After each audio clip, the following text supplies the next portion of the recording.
Right, Ramesh, thank you for the updates. రైట్గా Guntur జిల్లా తురుకపాలెంలో అధికార యంత్రాంగం పర్యటిస్తుంది. మరణాలు మిస్టరీగా మారటంతో ఆ గ్రామాన్ని క్షేత్రస్థాయిలో అధికారులు పరిశీలిస్తున్నారు. 2 నెలల్లో సంభవించిన 28 మరణాలపై కారణాలు తెలుసుకునే ప్రయత్నం చేస్తున్నారు. వైద్య ఆరోగ్య శాఖ కమిషనర్ వీరపాండ్యన్ నేతృత్వంలో నిపుణులు గ్రామస్తులతో మాట్లాడారు. వేర్వేరు కారణాలతో మరణించినట్లుగా నిపుణుల బృందం ప్రాథమిక నివేదిక ఇచ్చిందని అధికారులు తెలిపారు.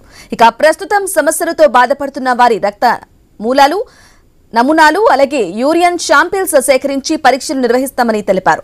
ఇక ప్రజలెవరూ ఆందోళన చెందవద్దని కలెక్టర్ సూచించారు.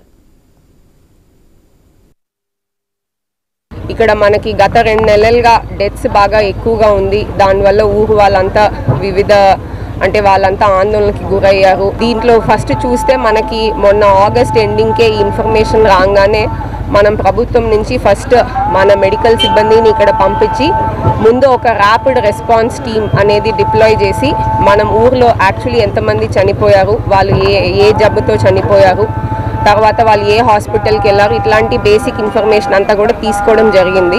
400 హౌస్ హోల్డ్స్ కవర్ చేయడం జరిగింది. ఊర్లో మొత్తం 870 హౌస్ హోల్డ్స్ వరకు ఉన్నాయి. సో ఇవాళ రేపట్లో అవి పూర్తిగా కంప్లీట్ చేయడం జరుగుతుంది. కెమికల్ అనాలిసిస్లో మనకి రిజల్ట్స్లో ఏది అబ్నార్మాలిటీస్ ఏం రాలేదు.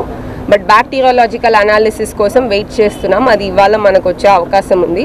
సిమిలర్లీ సాయిల్ శాంపిల్స్ కూడా మన దగ్గర ఇక్కడ ఉన్న సాయిల్లో మైక్రో ఆర్గానిజమ్స్ కౌంట్ ఎంత ఉందనేది అది కూడా శాంపిల్స్ తీయడం జరిగింది. అది కూడా మనకు ఒక 2-3 డేస్లో రిజల్ట్స్ వచ్చాక దాని పరంగా కూడా ఏదైనా ఉందా అనేది అనాలిసిస్ ఉంటుంది.